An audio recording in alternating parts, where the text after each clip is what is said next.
ಸ್ನೇಹಿತರೆ, ಹೊಸ ಯುದ್ಧ. ಇರಾನ್ ಮೇಲೆ ಅಮೆರಿಕ ದಾಳಿ ಆಲ್ಮೋಸ್ಟ್ ಹತ್ರ. ಜಸ್ಟ್ 72 ಗಂಟೆಗಳ ಒಳಗಡೆ ದಾಳಿ, ಅಂದರೆ ಈ ವಾರದ ಅಂತ್ಯದಲ್ಲಿ ಅಮೆರಿಕ ದಾಳಿ ಶುರು ಮಾಡಬಹುದು ಅಂತ ಅಮೆರಿಕನ್ ಮೀಡಿಯಾಗಳೇ ರಿಪೋರ್ಟ್ ಮಾಡೋಕೆ ಶುರು ಮಾಡಿದ್ದಾರೆ. ಅಮೆರಿಕನ್ ಅಧಿಕಾರಿಗಳು ಕೂಡ ನಮ್ಮ ಬಾಸ್ ಟ್ರಂಪ್ಗೆ ತಾಳ್ಮೆ ಮೀರಿ ಹೋಗ್ತಾ ಇದೆ, ಇನ್ನೇನು ಆಗೇ ಹೋಗುತ್ತೆ ಅನ್ನೋ ಥರದಲ್ಲಿ ಹೇಳಿಕೆ ಕೊಡ್ತಾ ಇದ್ದಾರೆ. ಜಗತ್ತಿನ ಸ್ಟಾಕ್ ಮಾರ್ಕೆಟ್ ಶೇಕ್ ಆಗಿ ಹೋಗಿದಾವೆ. ಲೇಟೆಸ್ಟ್ ನ್ಯೂಸ್ ಇದೆ.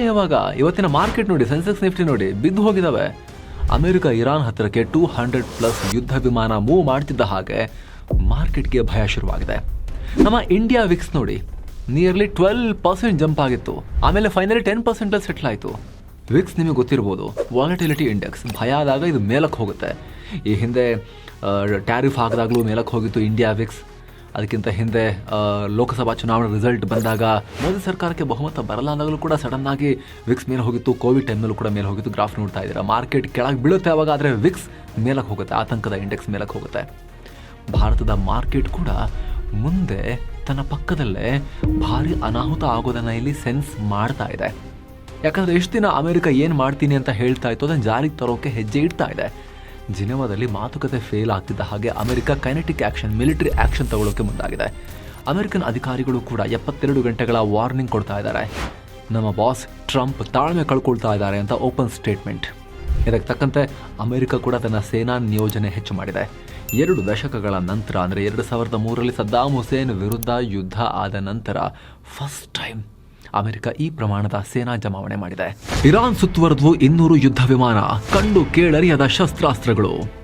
ಸ್ನೇಹಿತರೆ, ಮ್ಯಾಪ್ ನೋಡಿ, ಇರಾನ್ ಇದರ ಸುತ್ತ ಆಲ್ರೆಡಿ ಅಮೆರಿಕದ ವಾಯುನೆಲೆಗಳಿವೆ. ಮನಸ್ಸು ಮಾಡಿದ್ರೆ ಇವುಗಳಿಂದಲೇ ಅಮೆರಿಕ ದೊಡ್ಡ ದಾಳಿಯನ್ನು ಮಾಡಬಹುದಾಗಿತ್ತು. ಆದರೆ ಅಮೆರಿಕ ಅಷ್ಟಕ್ಕೆ ಸುಮ್ಮನಾಗ್ತಿಲ್ಲ.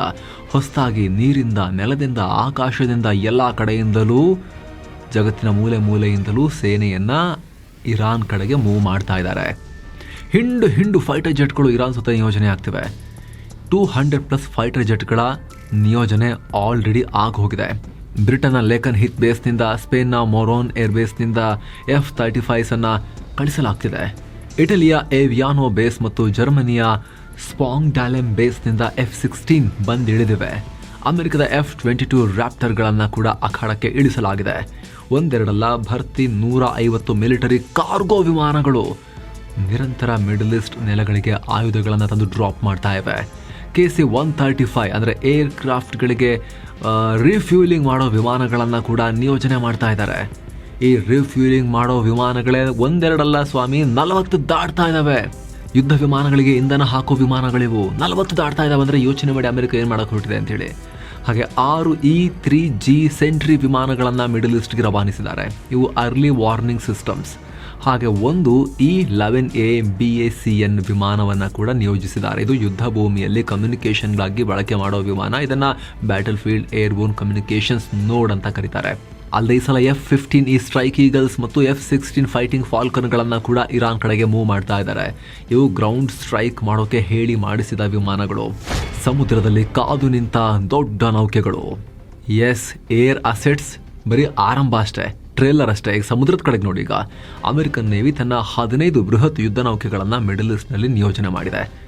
ಇದರಲ್ಲಿ ದೈತ್ಯ USS Abraham Lincoln aircraft carrier ಇದು 1 ತಿಂಗಳ ಹಿಂದೆನೇ ಹೋಗಿತ್ತು. ಈಗ USS ಜೆರಾಲ್ಡ್ ಆರ್ ಫೋರ್ಡ್ ಇದು ಕೂಡ ಗಲ್ಫ್ ಕಡೆಗೆ ನುಗ್ಗಿದೆ. ಈ 2 ಕೂಡ ಸಾಮಾನ್ಯ ನೌಕೆಗಳಲ್ಲ, ತೇಲುವ ವಾಯುನೆಲೆ ಅಂತ ಅನ್ಕೊಳ್ಳಿ, ತೇಲುವ ಮಿಲಿಟರಿ ನೆಲೆ ಅಂತ ಅನ್ಕೊಳ್ಳಿ. ಇದರ ಮೇಲೆ ತಲಾ 80ಕ್ಕೂ ಅಧಿಕ ಯುದ್ಧ ವಿಮಾನಗಳು ರೆಡಿಯಾಗಿ ನಿಂತ್ಕೊಂಡಿದ್ದಾವೆ. ಇದರ ಅಕ್ಕಪಕ್ಕದಲ್ಲಿ 9 ಡಿಸ್ಟ್ರಾಯರ್ಗಳು, ಬೇರೆ ಬೇರೆ ಯುದ್ಧ ನೌಕೆಗಳಿರ್ತವೆ. ಕ್ಯಾರಿಯರ್ ಬ್ಯಾಟಲ್ ಗ್ರೂಪ್ ಅಂತ ಕರೀತಾರೆ ಇವುಗಳನ್ನ, ಸ್ಟ್ರೈಕ್ ಗ್ರೂಪ್ ಅಂತ. ಈ ಡೆಸ್ಟ್ರಾಯರ್ಗಳಲ್ಲಿ 106 ಟೊಮಹಾಕ್ ಕ್ರೂಸ್ ಕ್ಷಿಪಣಿಗಳಿವೆ. ಟೊಮಹಾಕ್ ಅಮೆರಿಕ ಬಳಿ ಇರುವ ಅತ್ಯಂತ ಘಾತಕ ಮಿಸೈಲ್. ಅಷ್ಟೇ ಅಲ್ಲ, ಅಮೆರಿಕ ಈಗ ಆಲ್ರೆಡಿ 16 ಏರ್ ಡಿಫೆನ್ಸ್ ಬ್ಯಾಟರೀಸನ್ನು ಇರಾನ್ ಸುತ್ತ ನಿಲ್ಲಿಸಿದೆ. ಇರಾನ್ ಮೇಲೆ ಅಮೆರಿಕ ದಾಳಿ ಮಾಡಿದಾಗ ಇರಾನ್ ಕೂಡ ಅಮೆರಿಕದ ಮಿತ್ರ ರಾಷ್ಟ್ರಗಳ ಮೇಲೆ, ಅಮೆರಿಕದ ನೆಲೆಗಳ ಮೇಲೆ ದಾಳಿ ಮಾಡುತ್ತೆ. ಹೀಗಾಗಿ ಪೇಟ್ರಿಯಟ್ ಮತ್ತು ಥಾಡ್ terminal high altitude area defence, ನಮ್ಮ S-400 ಇದೆಯಲ್ಲ, ಅದೇ ಥರ ಅಮೆರಿಕ ಮಾಡ್ಕೊಂಡಿರೋದು ಥಾಡ್, ಅದನ್ನು ನಿಯೋಜನೆ ಮಾಡಿದ್ದಾರೆ. ಜೋರ್ಡನ್ನಿಂದ ಬಹರೇನ್ ತನಕ ಟರ್ಕಿಯಲ್ಲೂ ಅಮೆರಿಕ ಸನ್ನದ್ಧ ಸ್ಥಿತಿಯಲ್ಲಿದೆ. ಆಕ್ಸಿಯೋಸ್ ವರದಿ ಪ್ರಕಾರ ಅಮೆರಿಕ ಸೇನೆ ಈ ಯುದ್ಧಕ್ಕೆ ಎಲ್ಲ ತಯಾರಿಗಳನ್ನು ಮಾಡಿಕೊಂಡಾಗಿದೆ. ಈ ವಾರದ ಎಂಡಲ್ಲೇ ಯುದ್ಧ ಶುರುವಾಗೋ ಸಾಧ್ಯತೆ ಇದೆ.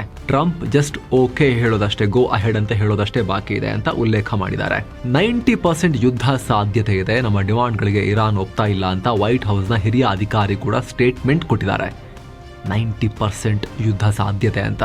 ಓಕೆ ಸ್ನೇಹಿತರೆ, ಇಷ್ಟೆಲ್ಲ ಅಶಾಂತಿ ನಡುವೆ ನಿಮಗೂ ಕೂಡ ಶಾಂತವಾಗಿ 7 ಸೈನ್ಸ್ ಟೂರಿಸಂ ಜೊತೆ 4 ಧಾಮ್ ಯಾತ್ರೆ ಹೋಗಿ ಬರಬೇಕು ಅಂತಿದ್ರೆ 12 night 13 days all inclusive package details ಇಲ್ಲಿದೆ, ಕಾಲ್ ಮಾಡಿ ನೀವು ಹೋಗಿ ಬರ್ಬೋದು. ನಾನೀಗ ಕಂಟಿನ್ಯೂ ಮಾಡೋಣ ಸ್ನೇಹಿತರೆ. ನಾವು ಅಮೆರಿಕದ ಕ್ವಿಕ್ ಸ್ಟ್ರೈಕ್ ಪ್ಲಾನ್. ಸ್ನೇಹಿತರೆ, ಇಲ್ಲಿ ಅಮೆರಿಕದ ಈ ಸೇನಾ ನಿಯೋಜನೆ ಬಗ್ಗೆ ಮಿಲಿಟರಿ ತಜ್ಞರು ತಮ್ಮದೇ ಆದ ವಾದ ಮಾಡ್ತಿದ್ದಾರೆ. ಸಾಮಾನ್ಯವಾಗಿ ಮಾತುಕತೆ ಮಾಡುವಾಗ ಬಲ ಪ್ರದರ್ಶನ ಮಾಡೋಕೆ ಅಮೆರಿಕ ಈ ರೀತಿ ಮಾಡೋದಿರುತ್ತೆ.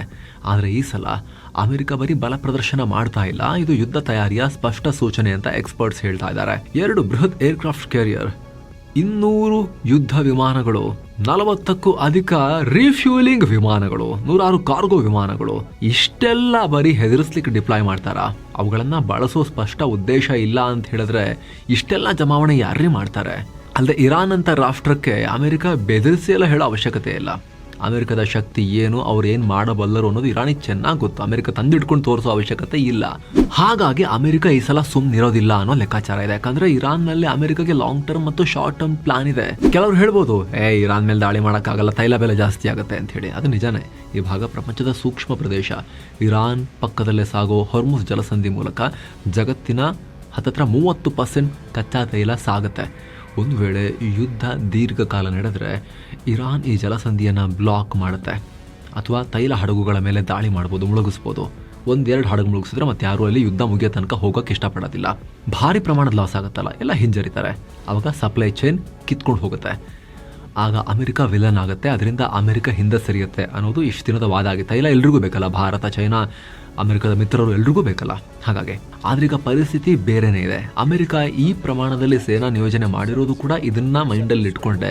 ಇರಾನ್ ಬಾಲ ಬಿಚ್ಚಿದ್ರೆ ಪಟಕ್ಕಂತ ಬಾಲ ಬಿಚ್ಚಕ್ಕಿಂತ ಮುಂಚೆನೆ ಕಟ್ ಮಾಡಬೇಕು ಅಂತ ಹೇಳಿ ಟೈಮೇ ಸಿಗದಂತೆ ಒಂದೇ ಬಾರಿಗೆ ಅವರ ಮಿಲಿಟರಿ ಕಮಾಂಡ್ ಸೆಂಟರ್ಗಳು, ನ್ಯೂಕ್ಲಿಯರ್ ನೆಲೆಗಳು, ಖಾಮನೆಗಳ ಅಡಗುದಾಣ, ಕ್ಷಿಪಣಿ ಉಡಾವಣಾ ಕೇಂದ್ರ ಎಲ್ಲವನ್ನ ಮುಗಿಸಿ ಹಾಕುವ ಶಾಕ್ ಅಂಡ್ ಔ ಕಾರ್ಯಾಚರಣೆಗೆ ಅಮೆರಿಕ ಪ್ಲಾನ್ ಮಾಡಿದೆ ಅಂತ ಹೇಳ್ತಿದ್ದಾರೆ. ಇದರಿಂದ ಯುದ್ಧ ರಷ್ಯಾ ಯುಕ್ರೇನ್ ತರ ಎಳ್ಕೊಂಡು ಹೋಗೋಕ್ ಬಿಡಬಾರ್ದು. ವಾರಗಳಲ್ಲಿ ಅಥವಾ ಒಂದೇ ವಾರದಲ್ಲಿ ಮುಗಿಸ್ಬಿಡ್ಬೇಕು. ಈ ಕೀ ಟಾರ್ಗೆಟ್ಸ್ ನ ಹೊಡೆದು ಹಾಕಿ ಇರಾನ್ ಜನರ ವಿರುದ್ಧ, ದೇಶದ ವಿರುದ್ಧ ಯುದ್ಧ ಅಲ್ಲ, ಖಾಮಿನೆಗಳ ವಿರುದ್ಧ ಯುದ್ಧ ಅನ್ನೋದು ಅಮೆರಿಕದ ಒಂದು ಥೀಮ್ ಅಥವಾ ಆ ರೀತಿಯ ಒಂದು ನ್ಯಾರೇಟಿವ್ ಅನ್ನ ಬಿಲ್ಡ್ ಮಾಡೋಕೆ ಪ್ರಯತ್ನ ಪಡ್ತಾ ಇದೆ. ಯಾಕಂದ್ರೆ ಅಲ್ಲಿ ಅನ್ಪಾಪ್ಯುಲರ್, ಜನಪ್ರಿಯರಲ್ಲ ಈಗ ಖಾಮಿನೆಗಳು. ರೀಸೆಂಟ್ ಆಗಿ ದಂಗೆ ಆಗಿದೆ ಅವರ ವಿರುದ್ಧ. ಜನ ರೊಚ್ಚಿಗೆದ್ದು ಪ್ರತಿಭಟನೆ ಮಾಡಿ ಅದನ್ನ ಹತ್ತಿಕ್ಕಕ್ಕೆ 30,000ಕ್ಕೂ ಅಧಿಕ ಜನರನ್ನ ಖಾಮಿನೆಗಳು ಮುಗಿಸಿದ್ದಾರೆ. ರೈಟ್ ಟೈಮ್ ಇದು ಅಂತ ಕಾಯ್ತಾ ಇದೆ ಅಮೆರಿಕ ಆಪರೇಷನ್ ಮಾಡೋಕೆ. ಜೊತೆಗೆ ಅಮೆರಿಕದ ಲಾಂಗ್ ಟರ್ಮ್ ಪ್ಲಾನ್ಸ್ ಕೂಡ ಇದಾವೆ. ಅಣ್ವಸ್ತ್ರದ ವಿಚಾರ. ಅಮೆರಿಕ ಕಳೆದ ವರ್ಷ ದಾಳಿ ಮಾಡಿದ್ಮೇಲೂ ಕೂಡ, ನ್ಯೂಕ್ಲಿಯರ್ ನೆಲೆಗಳ ಮೇಲೆ ದಾಳಿ ಮಾಡಿದ್ರು ಕೂಡ ಇರಾನ್ ಬಗ್ತಾ ಇಲ್ಲ. ನಾವು ನ್ಯೂಕ್ಲಿಯರ್ ಎನ್ರಿಚ್ಮೆಂಟ್ ನಿಲ್ಸಲ್ಲ ಅಂತ ಹೇಳ್ತಿದ್ದಾರೆ. ಇದು ಟ್ರಂಪ್ಗೆ ಸರಿ ಬರ್ತಾ ಇಲ್ಲ. ರೆಡ್ ಲೈನ್ ಕ್ರಾಸ್ ಮಾಡ್ತಿದ್ದಾರೆ ಅಂತ ಅಮೆರಿಕ ಉಪಾಧ್ಯಕ್ಷ JD ವಾನ್ಸೆ ಹೇಳಿದ್ದಾರೆ. 2ನೇ ಕಾರಣ ಖಾಮಿನೆಗಳ ವಿರುದ್ಧ ಇರಾನ್ ಜನರ ಪ್ರತಿಭಟನೆ. ಅದ್ರ ಬಗ್ಗೆ ಆಲ್ರೆಡಿ ನಾವು ಹೇಳಿದ್ವಿ, ರೈಟ್ ಟೈಮ್ ಅಂತ. 3ನೇದು ಇಸ್ರೇಲ್ನ ತೀವ್ರ ಒತ್ತಡ. ಜನವರಿ ತಿಂಗಳಲ್ಲಿ ಡೊನಾಲ್ಡ್ ಟ್ರಂಪ್ ಯೋಜನೆ ಮಾಡಿದ್ದ ಸಣ್ಣ ಪುಟ್ಟ ವೈಮಾನಿಕ ದಾಳಿ ಐಡಿಯಾವನ್ನ ಇಸ್ರೇಲ್ ರಿಜೆಕ್ಟ್ ಮಾಡಿದೆ. ಈ ಬಾರಿ ಇರಾನ್ಗೆ ಏನಾದರೂ ದೊಡ್ಡದಾಗೆ ಮಾಡಬೇಕು ಅಂತ ಅಮೆರಿಕದ ಮೇಲೆ ಪ್ರೆಷರ್ ಹಾಕಿದೆ. ಈ ಹಿಂದೆ ಜೂನ್ ತಿಂಗಳಲ್ಲಿ ನಡೆದಿದ್ದ ಅಟ್ಯಾಕ್ಗಿಂತ ಈ ಬಾರಿಯ ಅಮೆರಿಕ ಇಸ್ರೇಲ್ ಜಂಟಿ ಕಾರ್ಯಾಚರಣೆ ಹಲವು ಪಟ್ಟು ಭಯಾನಕ ಆಗಿರುತ್ತೆ. ಹೀಗಂತ 2 ದೇಶಗಳ ಉನ್ನತ ಅಧಿಕಾರಿಗಳು ಆಲ್ರೆಡಿ ಸುಳಿವು ಕೊಟ್ಟಿದ್ದಾರೆ. ಅಮೆರಿಕ ಅಧ್ಯಕ್ಷ ಟ್ರಂಪ್ ಮತ್ತು ಇಸ್ರೇಲ್ ಪ್ರಧಾನಿ ಬೆಂಜಮಿನ್ ನೆತನ್ಯಾಹು ನಿರಂತರವಾಗಿ ಮೀಟ್ ಆಗ್ತಾ ಇದ್ದಾರೆ, ಕಾಂಟ್ಯಾಕ್ಟ್ ನಲ್ಲೂ ಕೂಡ ಇದ್ದಾರೆ. ತೈಲ ಲೆಕ್ಕಾಚಾರ. ಇರಾನ್ ಜಗತ್ತಿನ 10% ತೈಲವನ್ನ ಹೊಂದಿದೆ. ಇರಾನ್ ಅನ್ನೋ ತೈಲ ಭಂಡಾರ ಕೈವಶವಾದ್ರೆ ಚೀನಾದಂತಹ ಶತ್ರುಗಳಿಗೂ ತೈಲ ಹೋಗೋ ತಪ್ಪುತ್ತೆ. ಭಾರತದಂತಹ ನ್ಯೂಟ್ರಲ್ ರಾಷ್ಟ್ರಗಳನ್ನ ಕೂಡ ನ್ಯೂಟ್ರಲ್ ವಾಲಿ ನಮ್ಮ ಕಡೆಗೆ ಅಂತೇಳಿ ವಾಲಿಸೋಕೆ ಸಾಧ್ಯ ಆಗುತ್ತೆ ಅನ್ನೋದು ಲೆಕ್ಕಾಚಾರ ಅಮೆರಿಕದ್ದು. ಇರಾನ್ ಪ್ರಾಕ್ಸಿಗಳು. ಕಳೆದ 2 ವರ್ಷಗಳಿಂದ ಇಸ್ರೇಲ್ ನಿರಂತರವಾಗಿ, ಅಂದ್ರೆ ಇರಾನ್ ಸಣ್ಣ ಸೈತಾನ ಅಂತ ಕರೆಯುವಂತ ಇಸ್ರೇಲ್ ಕಳೆದ 2 ವರ್ಷಗಳಿಂದ ಈ ಸಣ್ಣ ಎದುರಾಳಿಗಳನ್ನ, ಅಂದ್ರೆ ಇರಾನ್ ಸಾಕಿರೋ ಉಗ್ರ ಸಂಘಟನೆಗಳನ್ನ, ಪ್ರಾಕ್ಸಿಗಳನ್ನೆಲ್ಲ ಕ್ಲೀನ್ ಮಾಡಿದೆ, ಹೊಡೆದು ಹಾಕಿದೆ.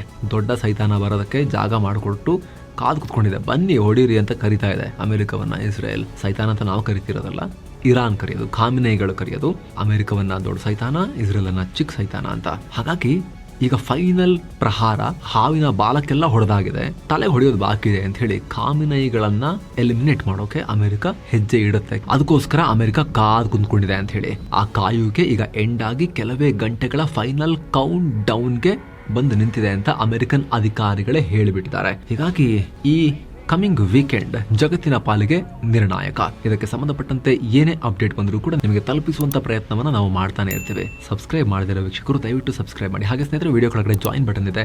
ಆಸಕ್ತ ವೀಕ್ಷಕರು ಆ ಜಾಯಿನ್ ಬಟನ್ ಮೇಲೆ ಕ್ಲಿಕ್ ಮಾಡೋ ಮೂಲಕ ಮಸ್ತ್ ಮಗ ಪ್ರೀಮಿಯಂ ಮೆಂಬರ್ ಆಗ್ಬೋದು. ಆನಂತರ ಎಲ್ಲಾ ಮೆಂಬರ್ ಓನ್ಲಿ ವಿಡಿಯೋಸ್ ಅನ್ನ ನೋಡ್ತಾ ಆ ನಾಲೆಜ್ ಕಮ್ಯುನಿಟಿಯ ಭಾಗ ನೀವು ಕೂಡ ಆಗ್ಬೋದು. ಎಲ್ಲಕ್ಕಿಂತ ಹೆಚ್ಚಾಗಿ ನೀವು ನಮ್ಮ ತಂಡಕ್ಕೆ ಬೆಂಬಲ ಕೊಟ್ಟಂತೇನೂ ಆಗುತ್ತೆ. ಆಸಕ್ತರು ಜಾಯಿನ್ ಬಟನ್ ಚೆಕ್ ಮಾಡಿ. ಮತ್ತೆ ಭೇಟಿ ಆಗ್ತಿರೋಣ ಸ್ನೇಹಿತರೆ. ನಮಸ್ತೆ.